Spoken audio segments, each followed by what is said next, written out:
Sarah Miller stood at the kitchen window of her family's small farmhouse, watching the autumn leaves dance in the October wind. At 18, she possessed the kind of natural beauty that made heads turn in their small Oregon town. Long chestnut, hair that caught the sunlight, green eyes that sparkled with intelligence, and a gentle smile that could warm the coldest heart. But today that smile was nowhere to be found. Her father, Robert Miller, sat at the worn wooden table behind her, his calloused hands wrapped around a steaming cup of coffee. The silence between them had stretched for nearly an hour, punctuated only by the ticking of the old grandfather clock in the corner. Sarah knew what was coming. She had seen the signs for weeks, the hushed conversations between her parents that stopped whenever she entered the room, the worried glances her mother cast in her direction, and the way her father avoided meeting her eyes. "Sarah," her father finally spoke, his voice heavy with resignation. "Come sit with me, child." She turned slowly, her heart already beginning to race. Robert Miller was not a man given to lengthy conversations or emotional displays. He worked the land from sunrise to sunset, providing for his family through sheer determination and backbreaking labor. When he spoke, his words carried weight, and Sarah had learned long ago to listen carefully. "You know times have been hard," he began, his weathered face showing every one of his 52 years. "The drought this summer, the failed crops, the bank breathing down our necks. Your mother's been sick and the medical bills." His voice trailed off as he stared into his coffee cup. Sarah felt her stomach drop. She had suspected their financial situation was dire, but hearing it spoken aloud made it terrifyingly real. The farm had been in their family for 3 generations, and the thought of losing it was unbearable. "There's a man," her father continued, his voice barely above a whisper. "Thomas Whitehorse. He lives up in the mountains, on the old Modoc reservation land. He's made us an offer." The words hung in the air like a death sentence. Sarah's mouth went dry as she began to understand what her father was trying to tell her. In their rural community, such arrangements were not unheard of, though they were rarely spoken of openly. Desperate families sometimes made desperate choices, and it seemed her family had reached that point. "Papa, no," she whispered, her voice breaking. "Please tell me you're not." Robert Miller looked up at his daughter, his eyes filled with pain and shame. "He's offered to pay off our debts, all of them. The farm, the medical bills, everything, in exchange." He couldn't finish the sentence. Sarah's legs gave out, and she sank into the chair across from her father. The room seemed to spin around her as the full implications of his words sank in. She was to be given away like property to settle her family's debts. "What do you know about him?" she managed to ask, her voice barely audible. Her father shifted uncomfortably in his chair. "He's a good bit older than you, maybe 45 or so. Lives alone up there with his 2 children, twin boys about 10 years old. Lost his wife some years back. He's not a bad man, Sarah. Just lonely, I think. And he's offered to treat you well." The clinical way her father described the arrangement made Sarah's stomach churn. She thought of her dreams of attending the teachers' college in Portland, of the young man from town who had been courting her, of the life she had imagined for herself. All of it was slipping away like sand through her fingers. "When?" she asked, surprised by the steadiness of her own voice. "Next week," her father replied, unable to meet her eyes. "He's coming down from the mountain to finalize everything." Sarah stood abruptly, her chair scraping against the wooden floor. She needed air, needed space, needed to process what was happening to her. Without a word, she walked to the back door and stepped out onto the porch. The crisp autumn air hit her face like a slap, but it helped clear her head. She looked out over the land that had been her home for 18 years, the rolling hills, dotted with oak trees, the small creek that ran along the property line, the barn where she had learned to ride her first horse. All of it would remain in her family, but at what cost? Her mother, Eleanor, appeared beside her on the porch, her thin frame wrapped in a faded shawl. The illness had taken its toll on her, leaving her pale and frail, but her eyes still held the same warmth Sarah remembered from childhood. "I'm sorry, sweetheart," Eleanor whispered, reaching out to take her daughter's hand. If there was any other way. Sarah squeezed her mother's hand, drawing what comfort she could from the familiar touch. I know, Mama. I understand why Papa had to make this choice. But understanding and accepting were two different things entirely. As night fell over the Miller farm, Sarah lay in her small bedroom, staring at the ceiling and trying to imagine her future. What was Thomas Whitehorse like? Would he be kind? To her? What about his children? Would they accept her as their stepmother? The questions swirled in her mind like leaves in the wind, each one bringing new fears and uncertainties. She thought about running away, but where would she go? She had no money, no skills beyond those needed on a farm, and no family willing or able to take her in. As the hours passed, Sarah began to accept the inevitable. In 1 week's time, she would leave everything she had ever known to become the wife of a stranger, living in the remote mountains. The innocent girl who had stood at the kitchen window that morning was already fading away, replaced by a young woman who understood that sometimes life demanded sacrifices that seemed impossible to bear. Little did she know that Thomas Whitehorse harbored secrets that would change everything. She thought she understood about her situation. The reclusive man living in the mountains with his twin sons was not at all what he appeared to be, and the truth about his past would soon turn her world upside down in ways she could never have imagined. The wagon wheels creaked along the winding mountain path as Sarah clutched her small suitcase, her knuckles white against the worn leather handle. Thomas Whitehorse sat beside her on the driver's seat, his dark eyes focused on the treacherous trail ahead. He had arrived at the Miller farm 3 days earlier, exactly as promised, to collect his bride-to-be. Sarah had been surprised by her first glimpse of the man who was to become her husband. She had expected someone rough and unkempt, perhaps even frightening. Instead, Thomas Whitehorse stood tall and lean, with weathered skin that spoke of years spent outdoors and silver-streaked black hair that he kept neatly tied back. His clothes were simple but clean, and when he spoke to her father, his voice was quiet and respectful. The trail gets narrow up ahead, Thomas said, breaking the silence that had stretched between them for the past hour. We should reach the house before dark, Sarah nodded, not trusting her voice. She had said her goodbyes that morning, holding her mother close while her father stood awkwardly nearby. The tears had come then, hot and bitter, but she had dried them before climbing onto the wagon. She was determined to face whatever lay ahead with dignity. The landscape around them grew wilder as they climbed higher into the mountains. Ancient pine trees towered overhead, their branches creating a canopy that filtered the afternoon sunlight into dancing patterns on the forest floor. Sarah had never been this far from home, and despite her circumstances, she found herself awed by the raw beauty of the wilderness. It's beautiful up here, she said softly, more to herself than to Thomas. He glanced at her, and for the first time since they had met, she saw something that might have been warmth in his dark eyes. It is peaceful, too.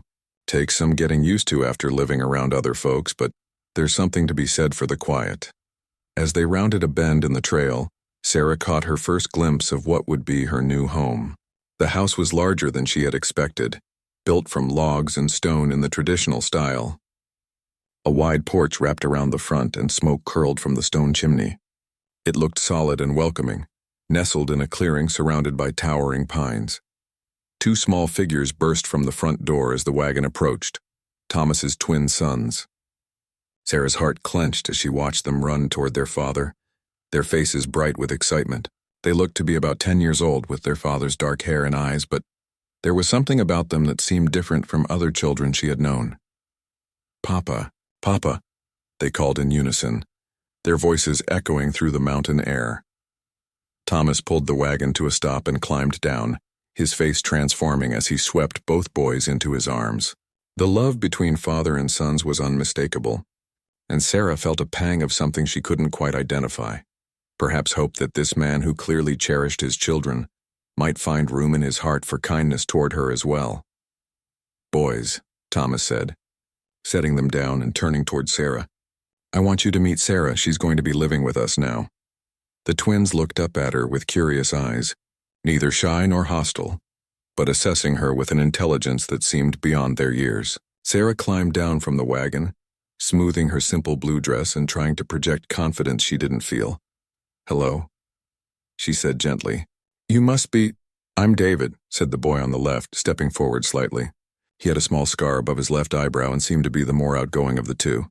"And I'm Daniel," said the other, hanging back but watching her intently. There was something different about his eyes. They seemed to look right through her, as if he could see things others couldn't. "It's very nice to meet you both," Sarah said, crouching down to their level. "I hope we can be friends." David grinned, but Daniel remained serious. "Did Papa bring you here to be our new mother?"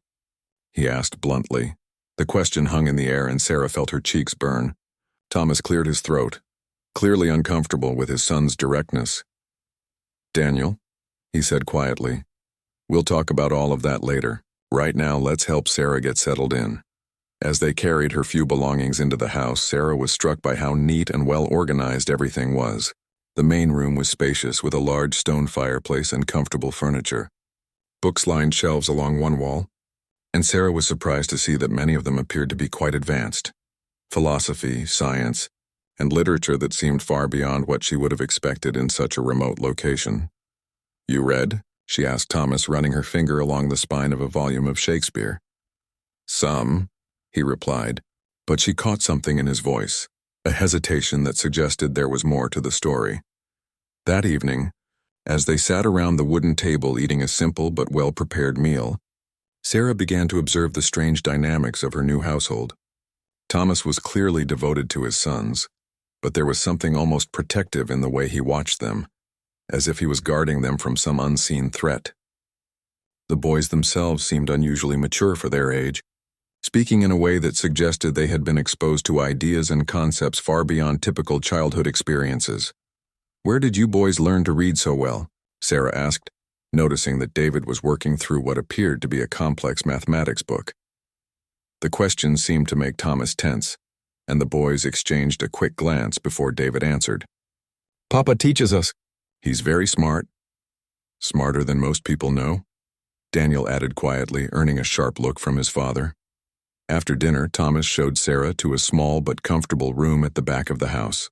"This will be yours," he said simply. "I know this isn't how anyone dreams their life will go. I'll try to make it as easy as possible." Sarah looked up at him, searching his face for clues about the man she was supposed to marry. There was kindness there, but also secrets. She could sense them lurking just beneath the surface. "Thank you," she said quietly. "I appreciate your consideration." He nodded and turned to go, then paused at the doorway. "Sarah," he said without turning around, "there are things about our situation that you don't understand yet. Things that might seem strange to you. I hope when the time comes you'll be willing to listen with an open mind." Before she could ask what he meant, he was gone, leaving her alone with her racing thoughts.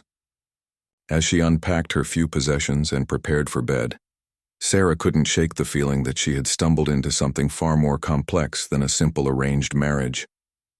The house seemed to hold its breath around her, full of unspoken secrets and hidden truths.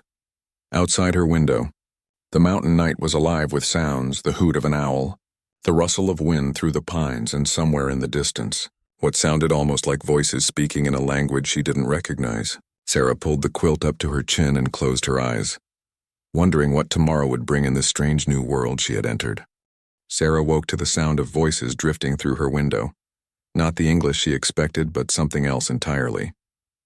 The melodic flowing sounds seemed to come from multiple speakers, though she couldn't make out individual words.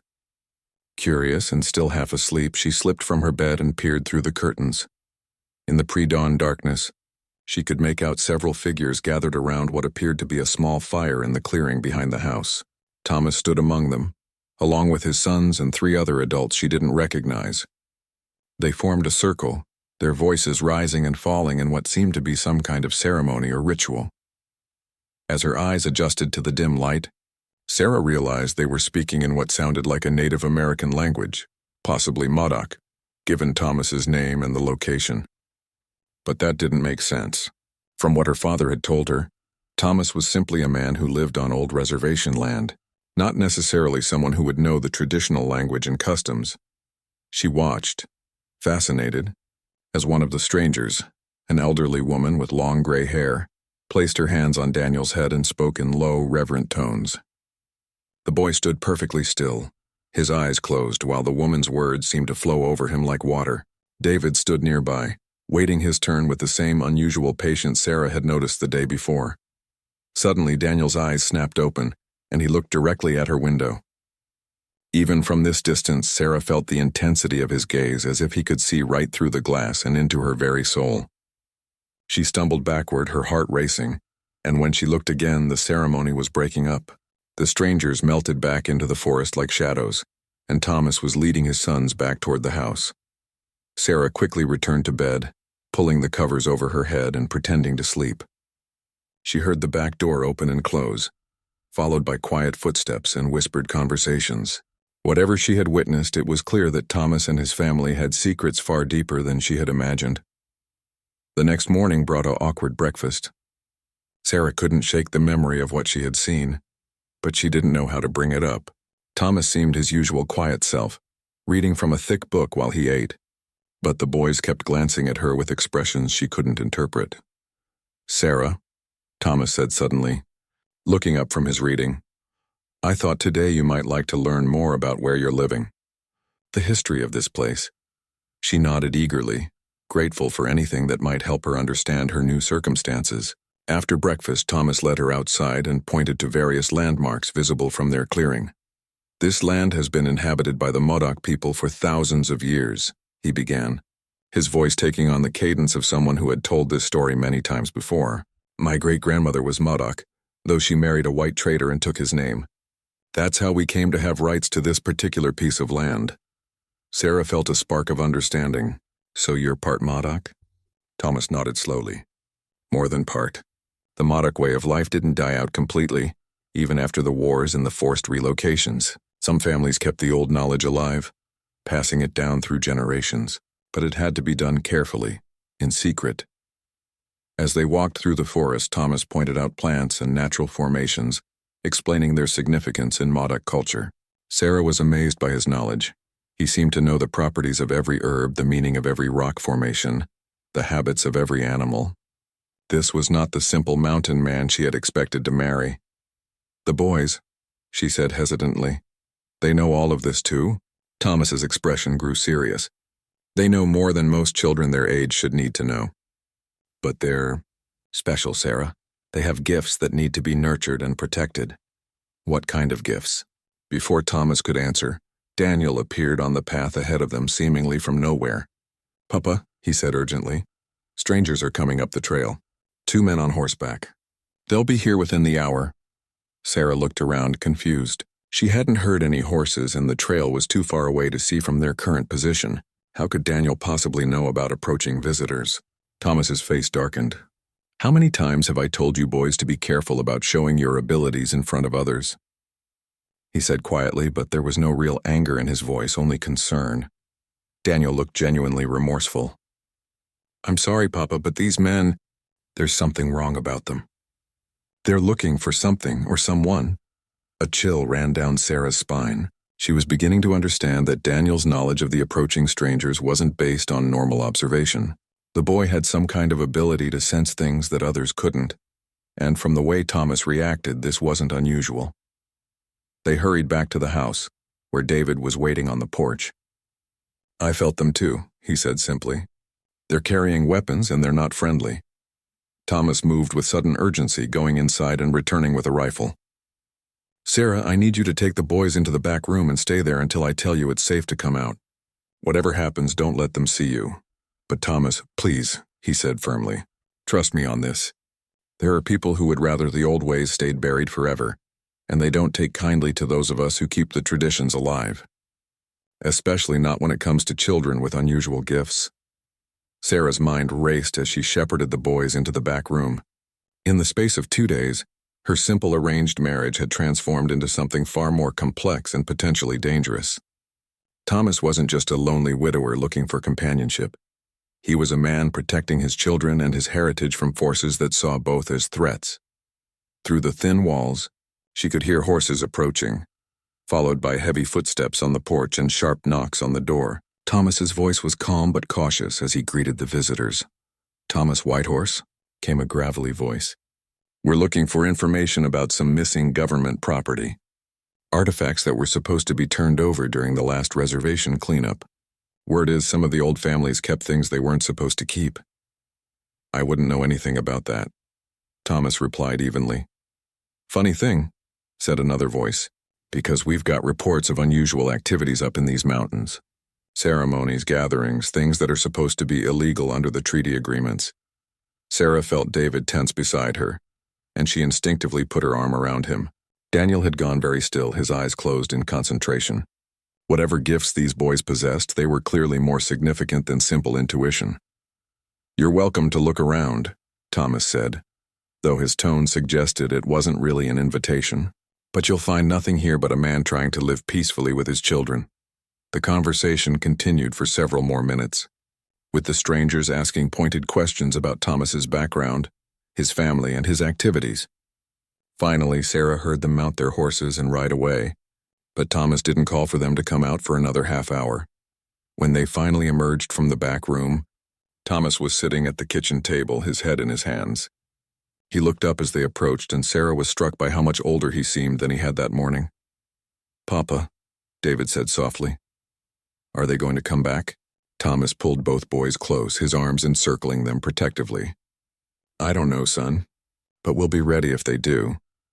Sarah realized that her new life was going to be far more complicated than she had ever imagined. She had been brought here not just to be a wife, but to become part of a family carrying dangerous secrets. Secrets that some people were willing to use violence to suppress.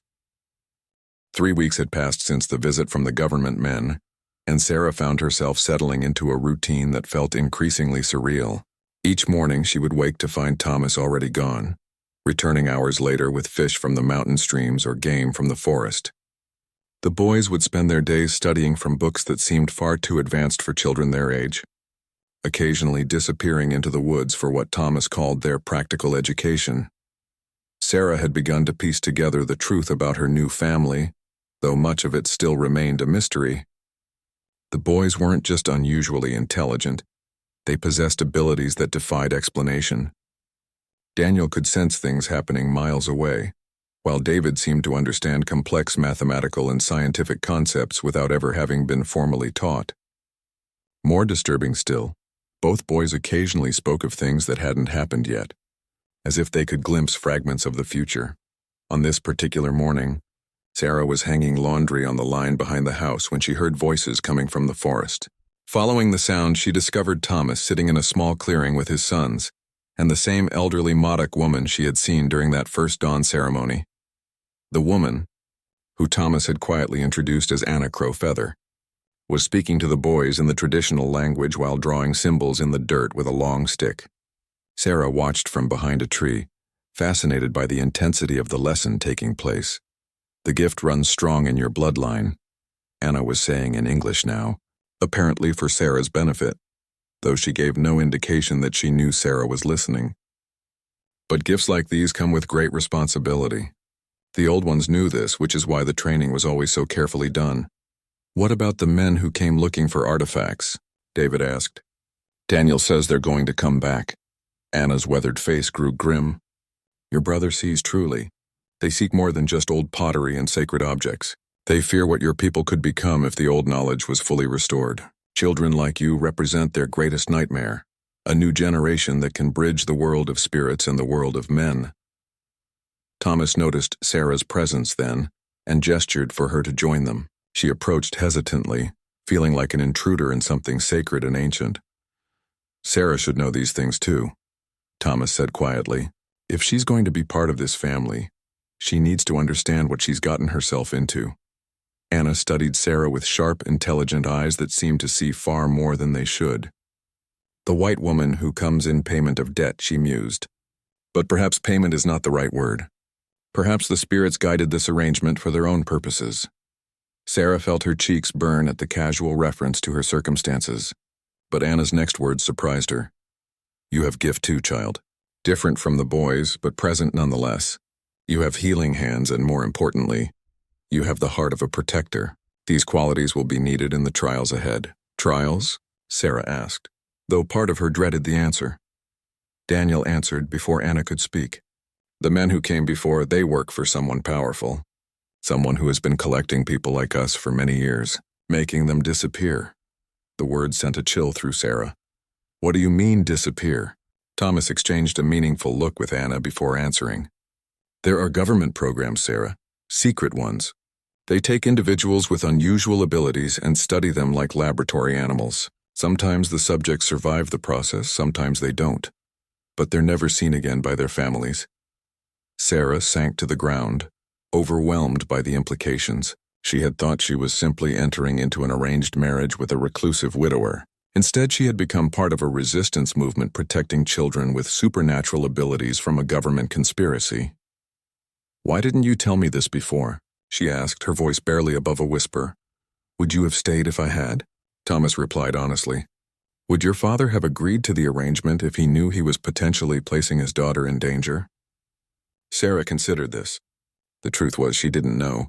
Her father had been desperate, and desperate people sometimes made choices they would never consider under normal circumstances.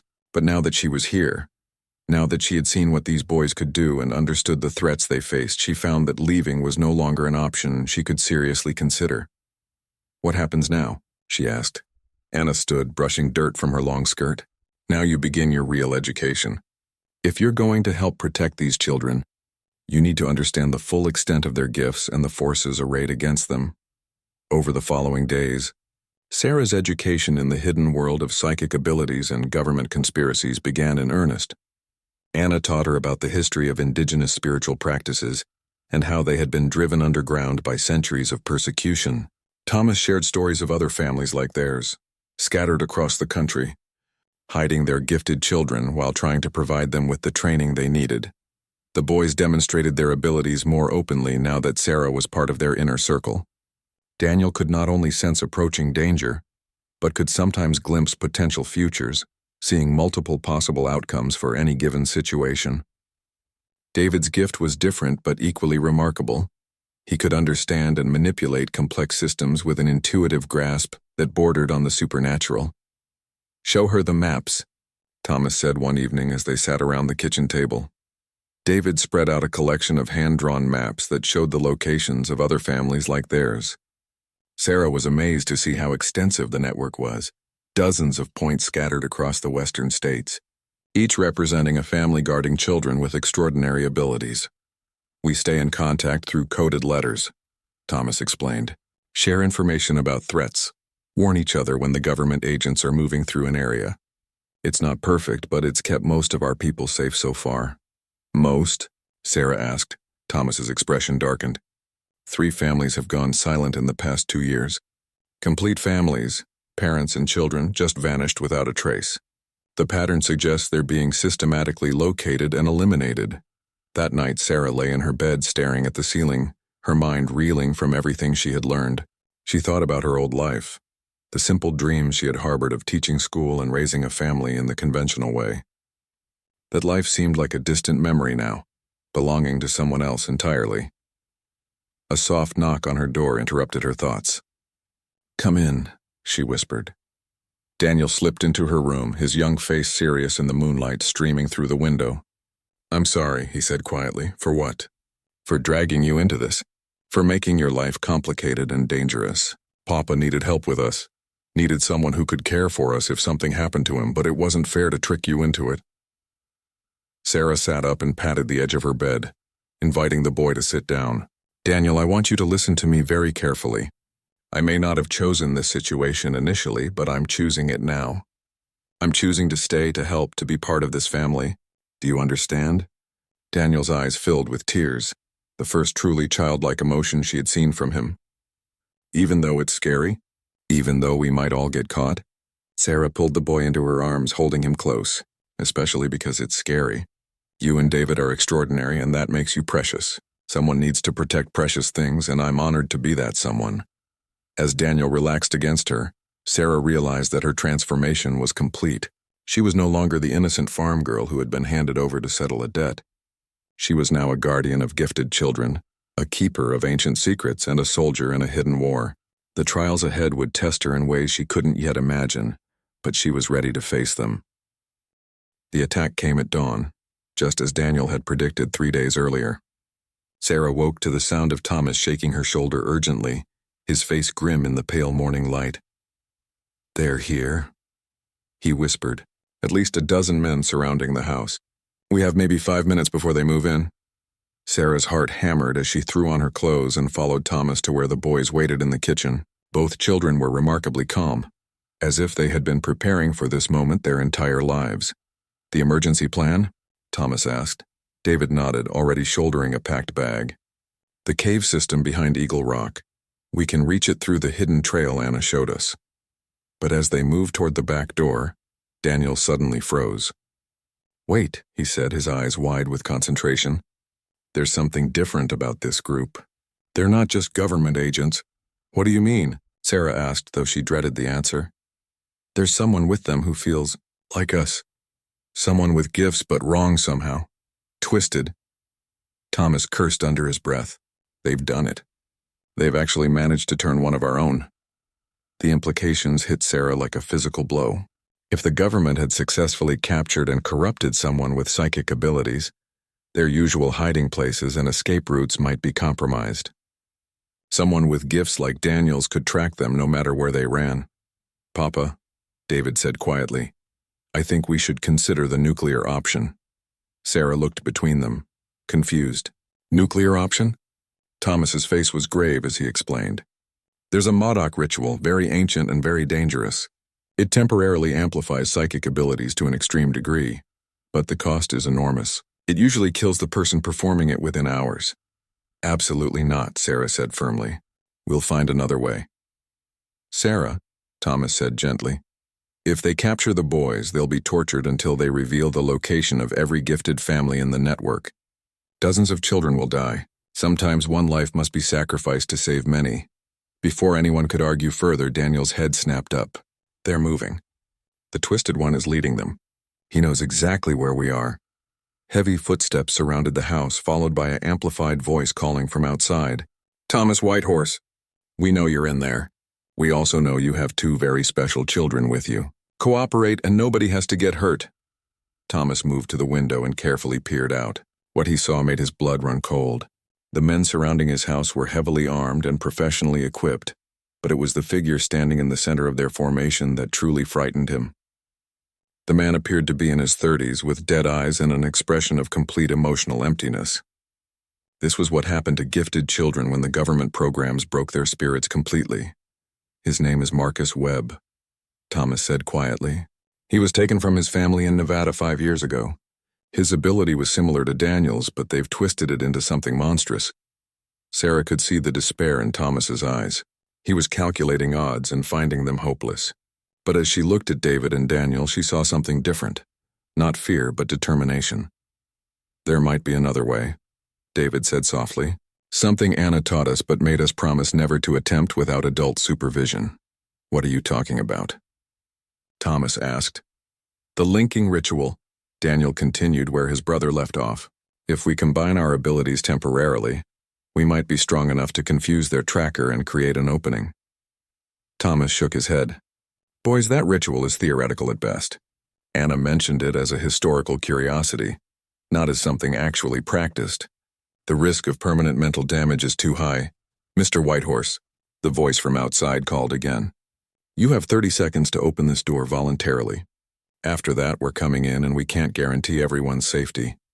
Sarah made a decision that surprised everyone, including herself. Moving to the center of the room, she said, "If the boys are willing to try this linking ritual, I want to be part of it." "Sarah, you're not gifted like they are," Thomas protested. "Anna said I had healing hands and a protector's heart. Maybe that's enough. Maybe I can help anchor them, keep them safe while they do whatever needs to be done." The boys exchanged a look that spoke volumes. Without words, they seemed to reach an agreement. "We're doing it," Daniel said firmly. "All of us together." Thomas looked at his family, for that's what they had become, Sarah realized, and saw the same determination reflected in each face. Outside, the countdown continued, but inside the small kitchen, something extraordinary was beginning to happen. The boys moved with practiced precision, drawing symbols on the wooden floor with pieces of charcoal from the fireplace. Sarah didn't recognize the markings, but they seemed to pulse with energy, even as they were being drawn. Thomas, accepting the inevitable, began to chant in the ancient Modoc language, his voice low and rhythmic. "Sarah," David said urgently, "when we link hands, you're going to feel everything we feel. It might be overwhelming, but you have to hold on. We need you to be our anchor to the physical world while we work." "Time's up," came the shout from outside, followed immediately by the sound of splintering wood as the front door was kicked in. The four of them joined hands in the center of the symbol circle, just as armed men poured into the house. The moment their hands touched, Sarah's world exploded into sensation. She could suddenly perceive everything Daniel and David were experiencing. The approaching footsteps, the hostile intentions of the armed men, and most disturbing of all, the twisted psychic presence of Marcus Webb. But there was more. Through the boy's enhanced perceptions, she could sense other gifted individuals scattered across the mountain region. Families hiding in caves, children practicing their abilities in secret clearings, elders passing down forbidden knowledge. The entire network of hidden families spread out before her consciousness like a living map. "Focus," Thomas whispered, his voice somehow reaching her despite the chaos in her mind. "Channel everything into confusion. Make them lose track of us." Sarah felt David's mathematical mind working at superhuman speed, calculating probability matrices and outcome scenarios faster than any computer. Simultaneously, Daniel's prophetic sight was showing him dozens of potential futures, each one shifting and changing as their actions in the present moment altered the timeline. The armed men had reached the kitchen doorway when the psychic wave hit them. Marcus Webb, who had been confidently leading them toward their targets, suddenly staggered, as if struck by an invisible blow. His enhanced senses, which the government had amplified and weaponized, were being overwhelmed by conflicting information. "Where are they?" one of the agents shouted. "Webb, what's happening?" Marcus pressed his hands to his temples, his face contorted in pain. "I can't. There are too many signals. They're everywhere and nowhere. It's like they've multiplied into dozens of people." Sarah felt the boy's abilities working in perfect synchronization, creating a psychic smokescreen that made their actual location impossible to pinpoint. But she could also feel the enormous strain the effort was placing on their young minds. Blood began to trickle from Daniel's nose, and David's hands were shaking with exhaustion. Through their shared consciousness, Sarah understood what needed to happen next. Using her protective instincts and healing abilities, she began drawing the psychic strain away from the boys and into herself. The pain was excruciating, like trying to hold lightning in her bare hands, but she held on. "The back window," Thomas whispered urgently. Now, while they're confused, moving as silently as shadows, the family made their way to the rear of the house. The psychic camouflage was holding, but Sarah could feel it beginning to fray as her strength reached its limits.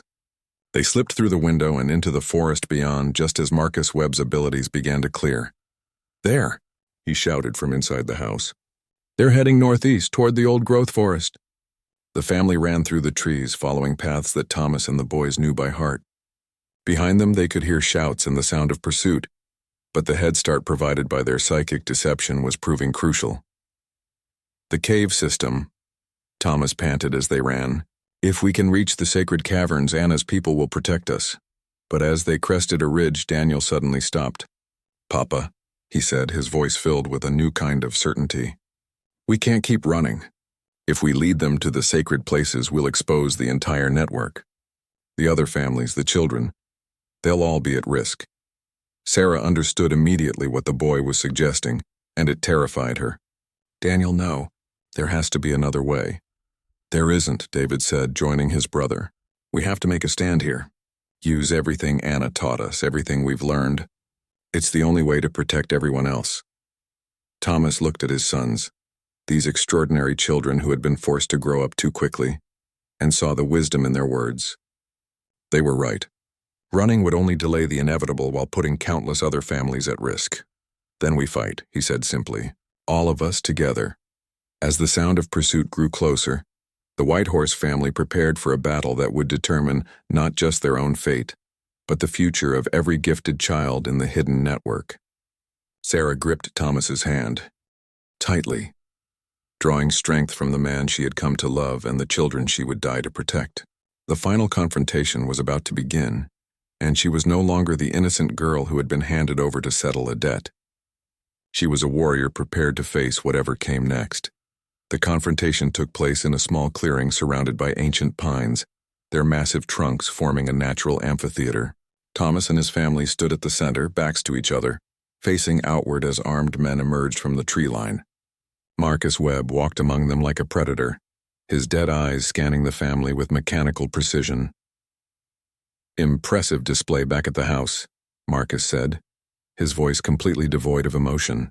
"But parlor tricks won't save you here. I know exactly what you're capable of, and I know how to counter it." Sarah felt the boys tense beside her, but their fear was mixed with something else, a growing sense of power that seemed to draw energy from the forest around them. The ancient trees, the sacred ground beneath their feet, the very air itself seemed to be responding to their presence. "You were like them once," Thomas said to Marcus, his voice filled with compassion rather than anger. "Someone's child, someone's hope for the future." "What did they do to you?" For just a moment, something flickered in Marcus's eyes, a flash of the boy he had once been. But it disappeared almost instantly, replaced by the cold emptiness that had been programmed into him. "They gave me purpose," Marcus replied mechanically. "They showed me that gifts like ours are too dangerous to exist without proper control. These children will come with us willingly, or we'll take them by force. Either way, they'll serve their country as I do." "Our country?"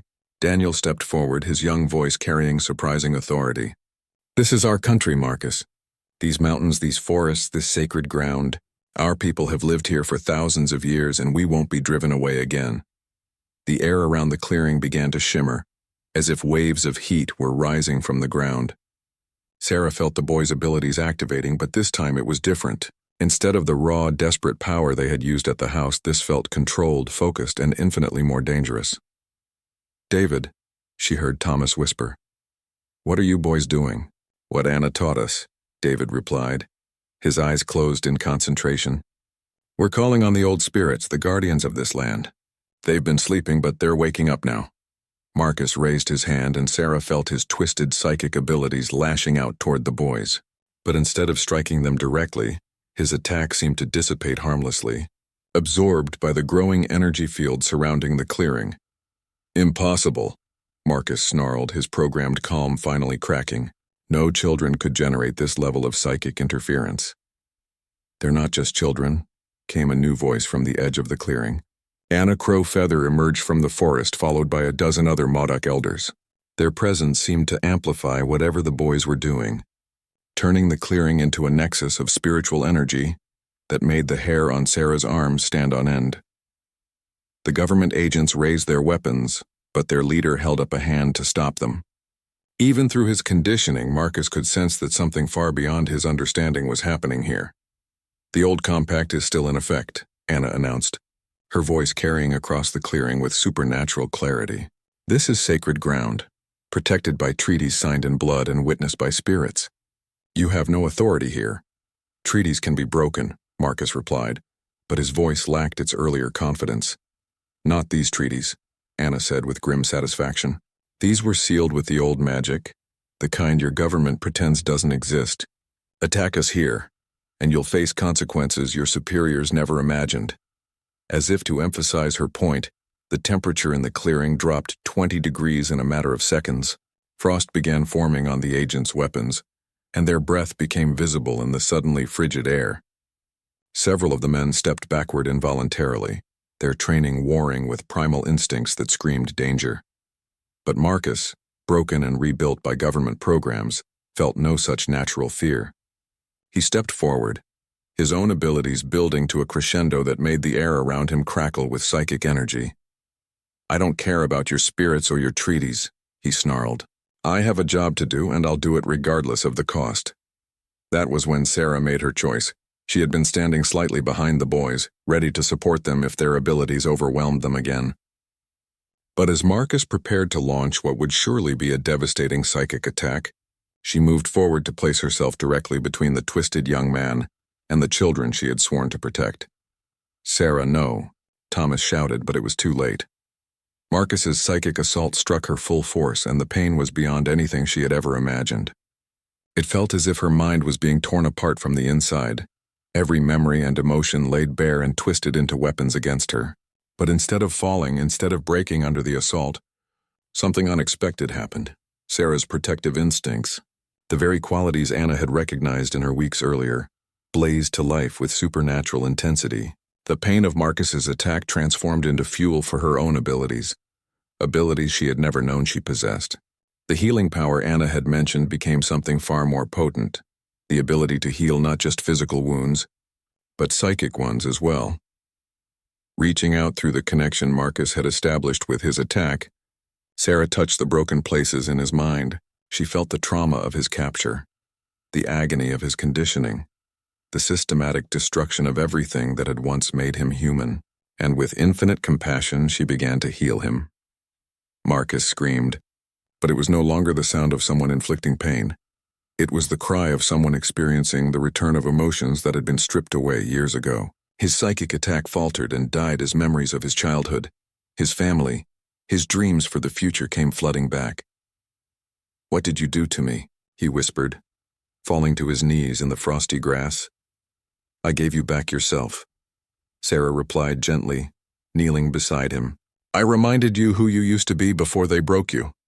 The government agent stood frozen, uncertain how to respond to this development. Their psychic tracker was no longer functional, and the supernatural forces arrayed against them were beyond anything in their training manuals. "Stand down," Marcus said quietly, his voice now fully human again. "All of you, stand down immediately." "Sir," one of the agents protested, Our orders were to capture psychic assets for study and weaponization," Marcus interrupted, struggling to his feet. "But these people aren't weapons.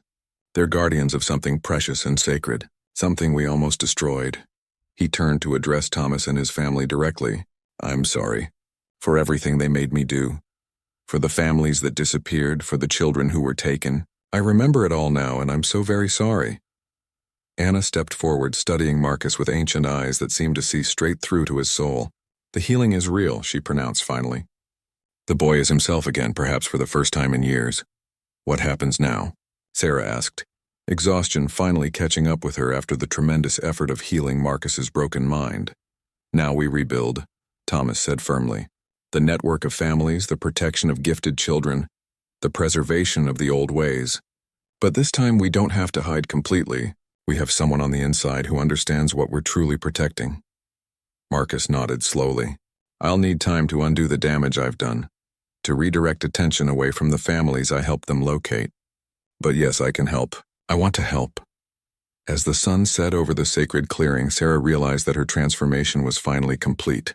She had entered this situation as payment for a debt, but she was leaving it as something far more important, a bridge between worlds, a healer of both bodies and souls, and a guardian of the most precious thing in the world, children with gifts that could change everything. 5 years later, Sarah stood on the same porch where she had first arrived as a frightened young woman, but everything about her world had changed. The house had been expanded to accommodate the steady stream of visitors who came seeking sanctuary, guidance, or simply the chance to let their gifted children learn from others like themselves. David and Daniel, now 15, had grown into their abilities with remarkable grace. Under Anna's careful tutelage and with Sarah's nurturing support, they had learned to control their gifts without losing the essential humanity that made them who they were. More importantly, they had become teachers themselves, helping younger children navigate the challenges of developing psychic abilities. "Mama Sarah," called a voice from inside the house. Sarah smiled at the title, which had evolved naturally over the years as more children joined their extended family. She turned to see Emma, a 7-year-old girl with the ability to communicate with animals, running toward her with excitement. "The new family is coming up the trail," Emma announced. "Patches told me." She gestured toward a calico cat who had appeared as if from nowhere and was now purring contentedly at Sarah's feet. Sarah nodded, unsurprised by the news. Emma's gift was one of the most reliable early warning systems they had, though they no longer lived in constant fear of government raids. Marcus Webb had proven true to his word, systematically redirecting official attention away from psychically gifted families while feeding false information about their locations and capabilities. Thomas emerged from the house, his hair now completely silver but his eyes still bright with purpose. Their relationship had evolved from one of convenience to deep partnership, bound together by shared purpose and genuine affection. They had married in a simple ceremony performed by Anna, witnessed by the forest itself and blessed by the children they protected. "How many this time?" Thomas asked, shading his eyes to look down the mountain trail. "A mother and 3 children," Daniel said, appearing beside them with his characteristic silent grace. "The youngest has healing abilities similar to Sarah's, but untrained. The mother is terrified and exhausted. This had become their primary mission, providing sanctuary for families with gifted children who had nowhere else to turn." The network that had once operated in complete secrecy now functioned more openly, though still with necessary caution. They maintained official cover stories and legitimate documentation, but the fundamental work of protecting and nurturing psychic abilities continued. The approaching family crested the hill as the sun reached its afternoon peak. The mother, a woman in her 30s with worry lines etched deep around her eyes, carried a toddler while 2 older children walked beside her. Even from a distance, Sarah could sense the exhaustion and fear radiating from the group. "David," she said quietly, "would you and Daniel go help them with their belongings? And ask Anna to prepare the small cabin. They'll need privacy while they adjust." As the boys hurried down the trail, Sarah reflected on how naturally they had all fallen into their roles as protectors and teachers. The government's attempts to weaponize psychic abilities had ultimately backfired, creating instead a generation of gifted individuals who understood the importance of using their abilities responsibly. The family reached the porch, and Sarah could see the mother's hands trembling with a mixture of exhaustion and relief. "You're Sarah," the woman said, her voice barely above a whisper. "Marcus said you would help us, said you would understand." "I understand more than you might expect," Sarah replied gently, taking the toddler from the woman's arms. The moment she touched the child, she felt the familiar warmth of healing energy, raw and untrained but incredibly powerful. "What's your name?" "Jennifer. Jennifer Coleman. And these are my children, Michael, Lisa, and baby Jacob." She gestured to each child in turn, her voice steadying as she spoke their names. "We've prepared a place for you," Thomas said kindly. "You're safe here, Jennifer. Completely safe. Take time to rest, and when you're ready, we'll talk about what comes next." As the Coleman family was shown to their temporary quarters, Sarah found herself remembering her own arrival 5 years earlier. The fear, the uncertainty, the feeling of having lost control of her own destiny. She recognized it all in Jennifer's eyes. That evening, after the new family had been fed and settled, Sarah walked through the compound that had grown organically around the original house. There was the learning center where Anna taught traditional Modoc wisdom, alongside modern subjects. The workshop where David worked with older children to develop practical applications for their abilities. The garden where Daniel grew medicinal plants under the guidance of several tribal elders who had joined their community. She paused at the memorial garden, where simple stone markers honored the families who had disappeared during the government's most aggressive phase. Marcus had helped them learn the fate of many of these families. And while some stories had happy endings, people discovered alive in government facilities and successfully extracted, too many ended in tragedy. "Thinking deep thoughts?" Thomas asked, joining her among the memorial stones. "Thinking about how much has changed," Sarah replied, leaning into his familiar warmth. 5 years ago, I thought my life was over. I was being handed over like property to settle a debt. I never imagined that you'd become the heart of a movement to protect gifted children," Thomas finished gently. "Anna saw it from the beginning, you know. She told me once that the spirits had guided our arrangement, that you were exactly what our family needed." Sarah smiled at the memory of the wise elder who had become her mentor and friend. Anna still lived with them, though she was growing frailer with each passing year. Her knowledge and wisdom remained invaluable, but increasingly the responsibility for protecting and guiding the gifted community was passing to the next generation. "Sarah," Daniel's voice called urgently from across the compound. "We're receiving an emergency transmission. Marcus needs to speak with you immediately." They hurried to the communication center, where a sophisticated radio setup allowed them to maintain contact with Marcus and other allies within the government system. Marcus's voice crackled through the static, tense with urgency. "Sarah, we have a problem. A big one. There's a new program starting up, completely separate from the one I've been monitoring. They've learned from their past mistakes and they're taking a different approach this time. What kind of approach? Sarah asked, though she dreaded the answer. Instead of trying to capture and control gifted individuals, they're planning to eliminate them entirely. They've developed some kind of psychic dampening technology that they believe will permanently suppress abilities in anyone exposed to it. The field testing begins next month. The implications hit Sarah like a physical blow. If the government had found a way to permanently strip away psychic abilities, every gifted child in the country was at risk. Their sanctuary, their network, their entire way of life could be destroyed with the flip of a switch. How long do we have? Thomas asked. Weeks, maybe less, Marcus replied.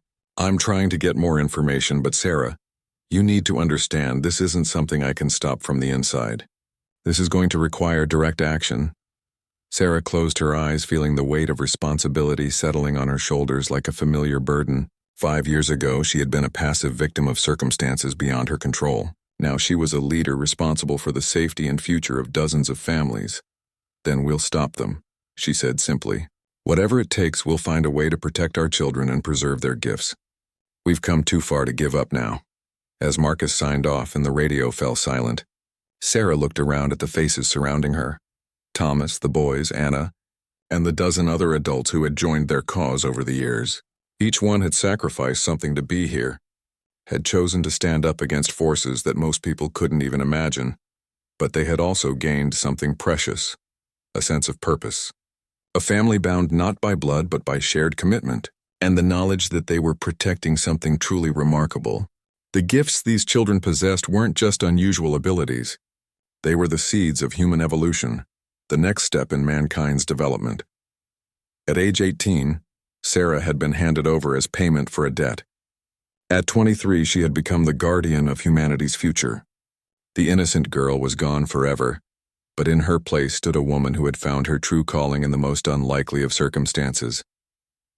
The battle for the future of gifted children was far from over, but Sarah faced it with confidence born of experience and the unwavering support of the family she had chosen, and who had chosen her in return.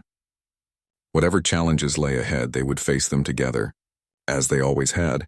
The hidden truth that had stunned everyone 5 years ago was that Thomas Whitehorse wasn't just a reclusive man with unusual children.